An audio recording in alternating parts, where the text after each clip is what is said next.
Assalamualaikum warahmatullahi taala wabarakatuh. Selamat sejahtera, selamat petang, selamat malam. Salam reformasi kepada rakan-rakan yang bersama dengan kita pada malam ini. Terima kasih kerana masih lagi bersama dengan saya. Mohon maaf saya kelewatan sebab saya try untuk nak live dekat saya punya sistem yang macam biasa. Tadi dekat Bahasa Sarawak boleh. Tapi bila saya try yang second one, saya dah restart dan sebagainya, saya tak boleh nak apa nama nak start saya punya video tu. Saya tak tahu kenapa sistem dia macam down. Sistem dia down ke aku punya internet ni ke apa ke, kita tak tahulah. Tapi not internet lah, bukan internet. Tapi memang sistem tu tak boleh nak on sekarang ni. Dia kata bad request. I also don't know why is this happening and why happened the way it happened.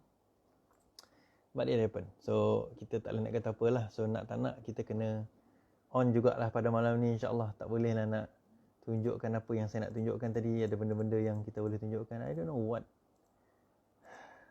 Itulah. Inilah masalahnya, bukanlah masalah, cabarannya kalau kita buat seorang-seorang benda ni. Kan, kita lah yang ni, kita lah yang start, kita lah yang pegang, kita lah yang ni. Itulah, tapi tak apalah. No complain lah, insyaAllah.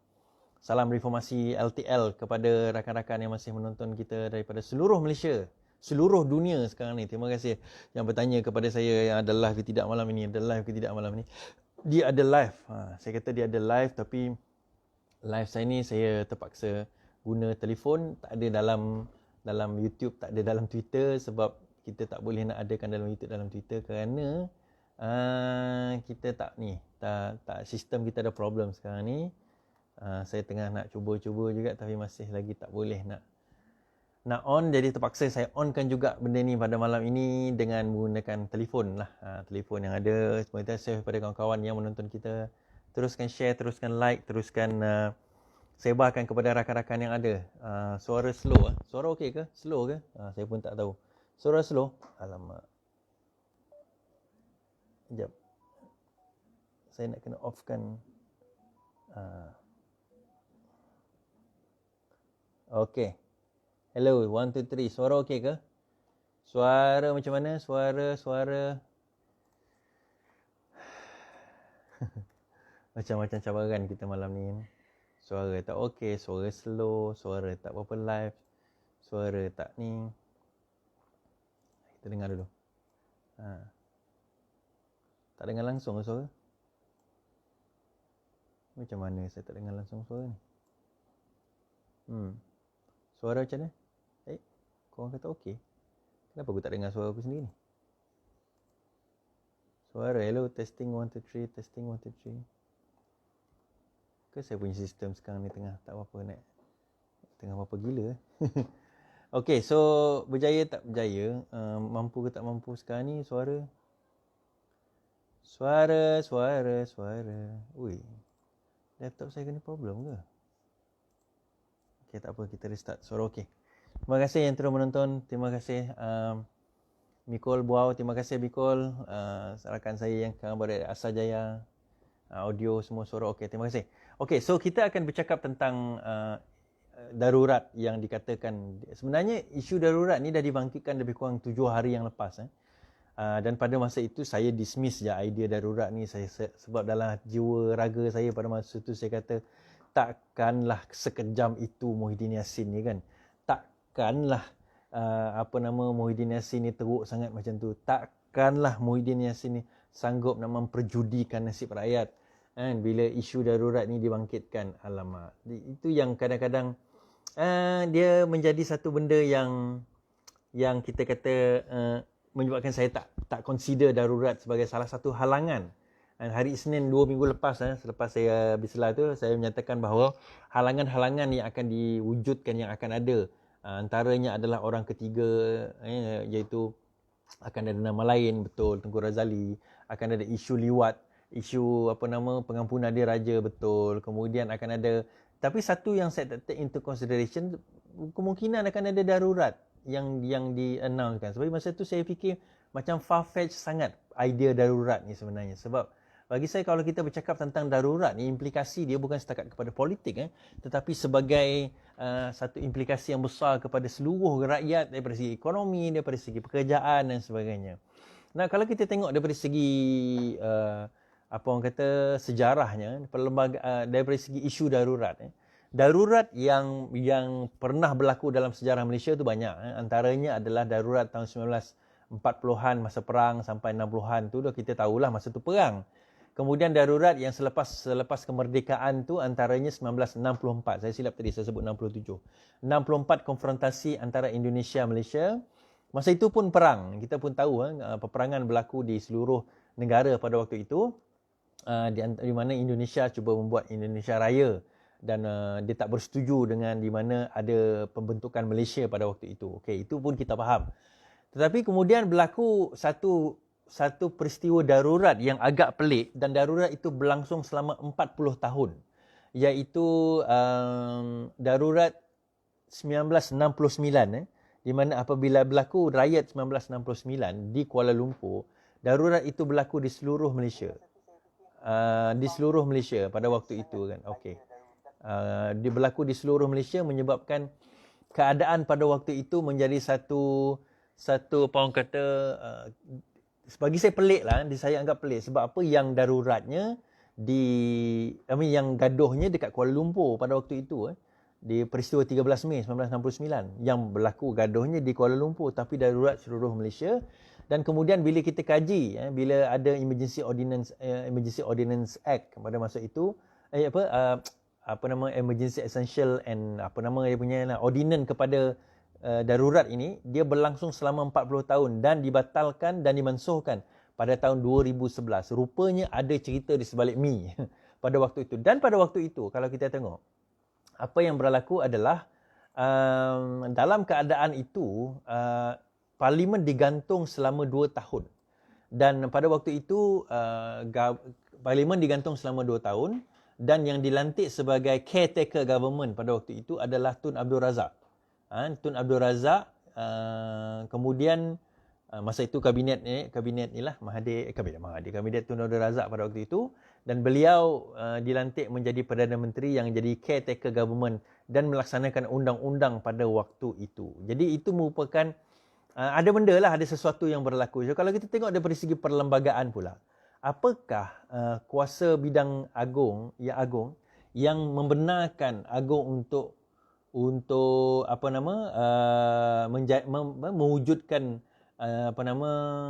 memanggil apa yang dipanggil sebagai darurat. Apakah keadaan darurat?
Di manakah hatimu kala aku menanti kata cinta mengalir air mata kala sepi tiba. Suara tak ada, hello? Siapakah yang mengganggu aku punya live ni? Suara tak ada Hello? Okey tak? Hilang? Okey ke? Sekarang dah okey? Tak ada suara. Sound dah okey. Nice song. Itu lagu tu sebab nak test suara okey ke tidak. Benda lah aku tengah cakap-cakap ni.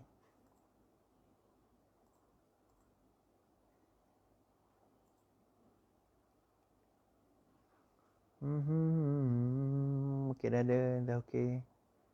Dah ada ke? Kenapa dalam aku punya laptop tak ada? Susah juga keadaan sekarang ini. Why my laptop is doing this to me? I don't really understand what's going on. Okey, dah dengar? Okey dah. Cakap lagi ni. Okey. Bagaimana proclamation of emergency ataupun pengisytiharan darurat itu boleh berlaku? Pengisytiharan darurat itu berlaku kalau sekiranya Yang di-Pertuan Agong berpuas hati bahawa akan ada grave emergency exist, satu keadaan kecemasan yang grave. Grave ni maksudnya sangat hebat, yang melibatkan 3 perkara. Pertama, melibatkan keselamatan, security. Kedua, melibatkan kelangsungan ekonomi. Dan ketiga, melibatkan public order. Public order ni maksudnya melibatkan orang kata ialah contohnya gaduh dan sebagainya, riot dan sebagainya. Maka itu bolehlah daripada situ, sama ada di sebahagian daripada federation atau seluruhnya, maka bolehlah diadakan declarekan proclamation of emergency. Now kita kena faham ni dulu. Kemudian dia kata dalam clause dalam artikel 1502 dia kata proclamation of emergency under clause 1 boleh diisu sebelum berlakunya kejadian tersebut yang boleh mengancam security, sekali lagi sebut kelangsungan ekonomi dan juga public order in the federation or any part thereof, sekiranya Yang di-Pertuan Agong berpuas hati ada imminent danger, ada satu kecemasan yang menyebabkan satu bahaya yang sangat orang kata imminent lah, yang pasti akan berlaku melibatkan peristiwa tersebut. Kemudian kalau kita tengok kemudian dia baginda akan isukan the proclamation of emergency ini, dan dia boleh beroperasi sebagaimana yang kita nak. Kalau kita nak tengok dalam keadaan proclamation emergency pernah berlaku dalam negara kita tahun 1969 yang gaduhnya di Kuala Lumpur, tetapi emergensinya tu seluruh Malaysia. Jadi menyebabkan seluruh parlimen federal pada masa itu digantung. Jadi menyebabkan kalau kita tengok dalam keadaan yang ada pada waktu itu, dia tak adalah emergency yang keadaan macam kita perang di mana kita kena duduk kat rumah, tetapi parlimen dan pentadbiran itu digantung. Dan parlimen dan pentadbiran itu digantung menyebabkan hak Sabah dan Sarawak daripada segi minyak, terutama dalam melibatkan isu sempadan laut, telah diubah sesuka hati oleh federal pada waktu itu.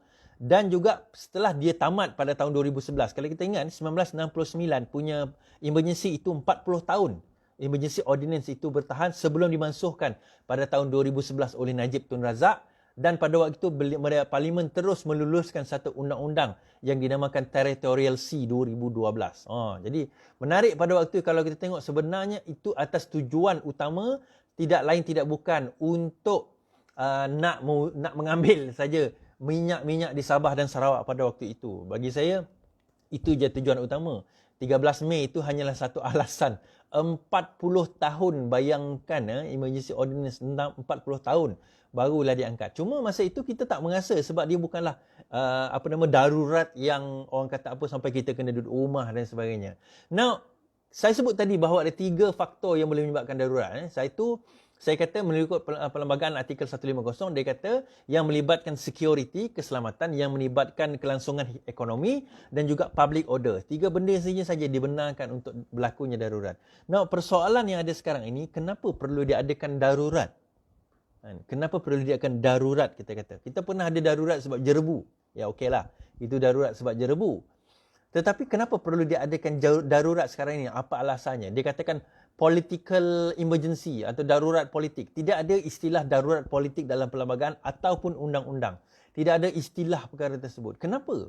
Saya sebutkan bahawa dalam game yang kita nak main ini, Azmin Ali mencadangkan, ini cadangan Azmin Ali sebenarnya, sebab sekarang ini dia dah berada di tebing. Dia berada di tebing. Di tebing, orang kata apa, di tebing yang tinggi. Dia, Muhyiddin Yassin, Mahathir, geng-geng and the gang lah kat situ. So, dia orang terhimpit di tebing yang tinggi ini. Sebab UMNO dah attack daripada side sebelah sini dengan yang saya sebut semalam, dengan dia punya terma-terma, syarat-syarat dan sebagainya. Anwar dah bawa dia punya majority dia, dah nak jadi Perdana Menteri dan sebagainya. Sekarang ini mereka tersepit di tengah-tengah. So, apa lagi tindakan yang mereka boleh lakukan? Saya tak consider, sebenarnya benda tentang darurat ni dah disebut lebih kurang sebulan, seminggu yang lepas. Tetapi saya tak consider lah darurat ni sebagai satu benda yang boleh dikonsiderkan oleh akal yang sihat. Kerana bagi saya dia macam, takkanlah Muhyiddin nak buat satu yang menyusahkan rakyat macam tu. Takkan. Tetapi saya sentiasa terlupa satu perkara, yang mereka ni bukan orang yang baik. Mereka ni bukan orang yang boleh memikirkan nasib, denyut, nadi rakyat yang hidup susah. Dia tak fikir tu.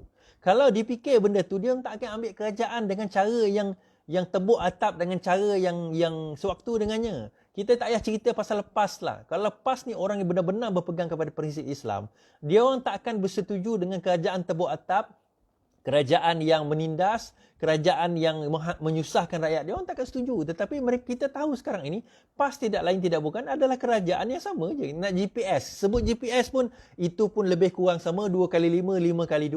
Yang penting bagi mereka kuasa, yang penting bagi mereka pangkat, yang penting bagi mereka adalah projek kroni-kroni. Tidak orang kata apa, tidak hancur, tidak habis begitu saja. Dan itu yang berlaku sekarang ini. Kalau kita tengok, berdasarkan kepada darurat ini, saya ingatkan bahawa takkanlah Muhyiddin sanggup nak menyusahkan rakyat sebegini. Tapi nampaknya saya silap. Saya tersilap dalam membuat perkiraan ini. Bahawa sebenarnya dia sanggup. Dia sanggup buat. Sekarang ini mereka dalam keadaan tersepit. Mereka berada di tebing dan nak jatuh ke dalam gaung. Di sebelah kanan mereka ada UMNO yang sekarang ni menyempitkan mereka dengan terma-terma dan syarat-syarat yang saya sebutkan semalam. Di sebelah kiri mereka datang pula Anwar dan juga gerombolannya nak menolak dia ke dalam gaung. Kerajaan pengkhianat nasional ini dalam keadaan tersepit. Dan manusia ni, desperate times requires desperate measures. Dikatakan kita perlu melakukan darurat. Kenapa? Apa darurat yang dia minta? Kalau dia kata darurat supaya sebab COVID, tak perlu darurat kita buat PKP. Kita pernah buat 3 bulan PKP. Tak ada masalah pun kita buat PKP pada waktu itu. Apa isu kita nak buat PKP dalam keadaan PKP? Tak ada isu. Tak ada masalah pun. Tapi kenapa dalam keadaan sekarang tiba-tiba kita nak minta darurat? Kenapa tiba-tiba Muhyiddin Yassin nak minta darurat? Sebab apa dia nak minta darurat, tuan-tuan dan puan-puan? Darurat yang dia nak minta tu sebenarnya adalah sebagaimana yang berlaku pada tahun 1969. Di mana pada waktu itu Parlimen digantung. Kita kena ingat 2 hari bulan 11 ini. Muhyiddin Yassin kena membentangkan bajet di dalam Dewan Rakyat. Pembentangan bajet itu kena berlaku dalam Dewan Rakyat. So dalam Dewan Rakyat, pembentangan bajet itu menyebabkan Muhyiddin Yassin kena risau.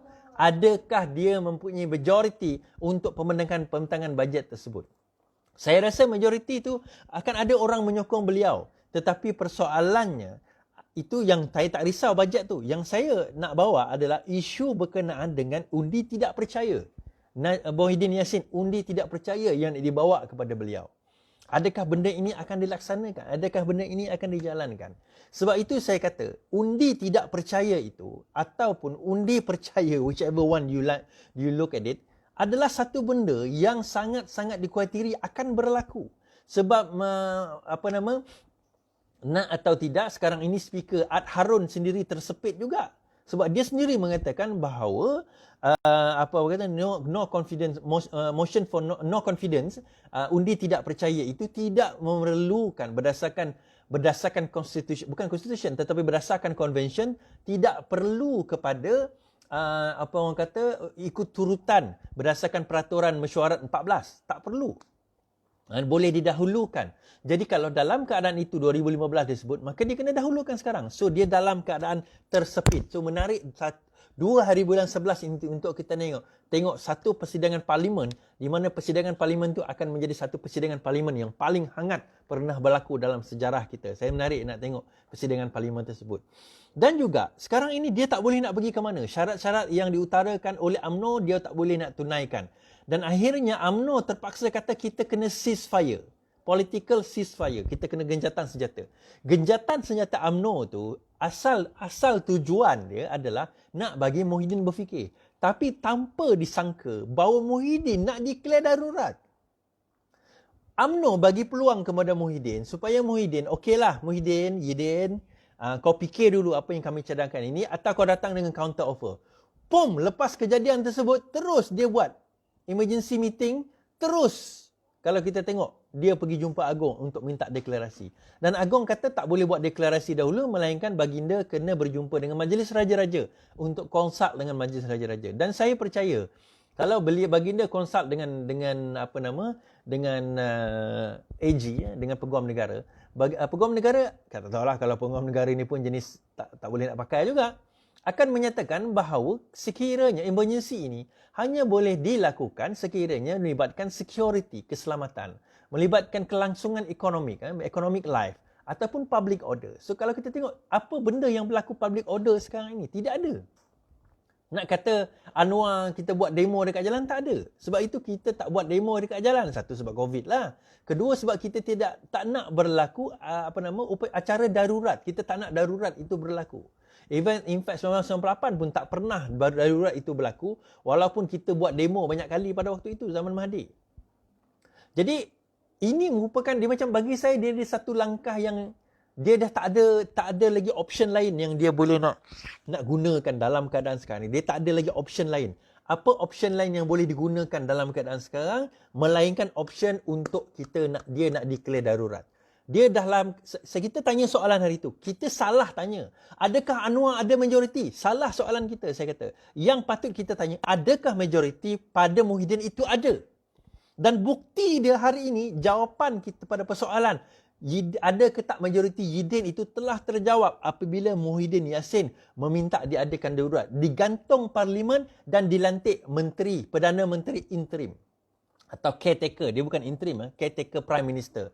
Pernah berlaku 1969 dahulu, caretaker Prime Minister pada waktu itu adalah Tun Abdul Razak, bapa kepada Najib Tun Razak. Di mana pada waktu itu, beliau dilantik selama 2 tahun penggantungan parlimen.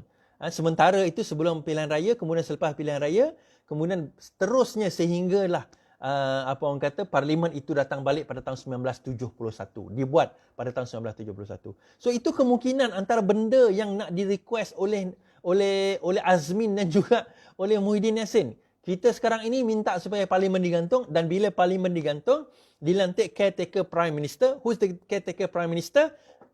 Melainkan Muhyiddin Yassin, dan pada waktu itu beliau boleh meluluskan apa yang dia nak luluskan. Kalau kita tengok yang nak diluluskan baru-baru ini berkenaan dengan bajet COVID, dia luluskan sesuka hati dia. Betul, bursa saham pun jatuh dengan teruknya hari ini disebabkan oleh deklarasi tersebut. Dan deklarasi dengan ketidakstabilan ekonomi menyebabkan keadaan ekonomi kita yang semakin meruncing dan semakin menekan sekarang ini.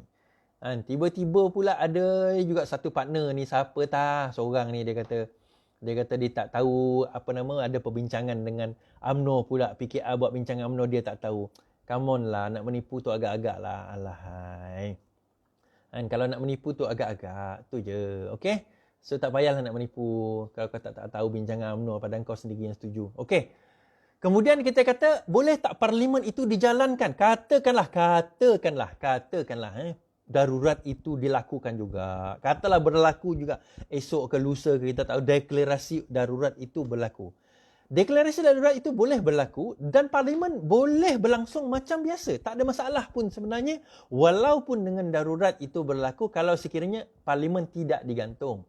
Dan ini berdasarkan kepada artikel yang sama 1502B, dia kata, if any time while a proclamation of emergency is in operation, kecuali when both houses of parliament are sitting concurrently, the Yang di-Pertuan Agong is satisfied that certain circumstances exist which render it is necessary for him to take immediate action, he may promulgate such ordinance as circumstances appear to him to require. Maksudnya dekat sini, that the Parliament shall continue in full force. 2C, an ordinance promulgated under Clause 2B shall have the same force and effect as an Act of Parliament and shall to continue in force and effect as it in an Act of Parliament until it revoked or annulled under Clause 3 or until it lapsed. So kalau kita tengok Emergency Ordinance number 7 kalau tak silap saya tahun 1969 itu berlangsung selama 40 tahun sehingga tahun 2011. Dan kemudian 2011 dia di-revoke, dia dimansuhkan pada zaman Najib, dan kita tengok dalam tempoh 40 tahun tersebut kecuali 2 tahun yang awal kita tengok ada parlimen yang bersidang seperti biasa, macam seolah-olah tak ada apa yang berlaku. Malah saya sendiri pun tak ingat pun mengenai 1969 sebab saya bukan lahir tahun 69 kan. Saya lahir tahun 77. Jadi dalam keadaan itu kita tengok, kita lihat situasi dan lihat keadaan yang ada bahawa sebenarnya itu bukan penghalang. Dan ini merupakan satu tindakan yang menakut-nakutkan pelabur dan satu tindakan yang tidak lain tidak bukan akan menyebabkan rakyat kita berada dalam keadaan ketakutan, berada dalam keadaan yang sangat susah. Tambah lagi dengan COVID yang ada sekarang, tambah lagi dengan emergency ordinance sekarang. So lepas ini macam mana Muhyiddin Yassin, ada peluang ke tak ada peluang ni, kalau kita tengok mampu ke tak mampu, boleh ke tidak, benda-benda macam tu yang kadang-kadang kita kena tanya. So adakah ini sudah checkmate kepada Datuk Seri Anwar Ibrahim? Kita ingatkan malam ni ada emergency ordinance, tapi nampaknya tak checkmate lah. Sebab apa tak checkmate? Sebab Agong kata tak boleh nak dilakukan, tak mampu nak dilakukan. Bukan tak mampu, tak boleh nak lakukan kerana kena merujuk dahulu dengan dengan Majlis Raja-Raja, barulah benda ini boleh nak diputuskan. Itu kebijaksanaan Agong jugalah. Sebab apa? Agong pergi merujuk dahulu dengan Majlis Raja-Raja dan Majlis Raja-Raja lah yang akan membuat keputusan, dan akhirnya Agong tidak membuat keputusan sendiri. Jadi, okay, what to expect next? Expect next kita tunggu dulu sama ada Agong akan memanggil parlimen, emergency atau tidak, darurat atau tidak. Dan sekiranya darurat itu berlaku, darurat jenisnya macam mana? Dia ada 3 main darurat utama. Satu darurat ni memang kita tak boleh keluar, parlimen digantung, tentera take over. Yang itu melibatkan perang biasanya lah. Darurat kedua ni adalah di mana kita boleh keluar macam biasa ataupun kita tak boleh keluar dalam keadaan sementara, tetapi parlimen digantung, di take over oleh caretaker government sementara. Itu darurat yang kedua. Darurat ketiga ni adalah kita duduk kat rumah, tetapi parlimen jalan macam biasa, tak ada masalah. So, yang mana satu kita nak tengok format, yang mana satu yang mungkin kita akan lihat satu hari nanti. Ada yang kata adakah tentera akan take over? Tentera tak take over sebab dia bukan melibatkan security ataupun public order. Dan kita tak tahu dalam keadaan sekarang ni macam ada dia macam mana situasi keadaan. Kita kena lihat, dan sekiranya benda ini tidak di-resolvekan cepat dalam masa yang cepat, maka ekonomi kita akan semakin meredup. Bagi saya, cadangan saya kepada Yang di-Pertuan Agong, tolong sampaikan kalau siapa yang dengar kepada Yang di-Pertuan Agong, consider tukarlah Perdana Menteri itu. Jelas soalan kita, adakah Muhyiddin ada majoriti, tidak dapat dijawab, dan hari ini jelas bahawa Muhyiddin Yassin tidak mempunyai majoriti kerana dengan ketakutan beliau. Kalau ada majoriti, buat apa dia nak panggil darurat?